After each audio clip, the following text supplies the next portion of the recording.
Hi guys! Welcome back again for another mini vlog.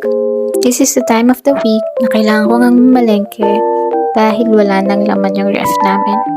So today, I wake up at 6 a.m. and prepare lang for my morning jog.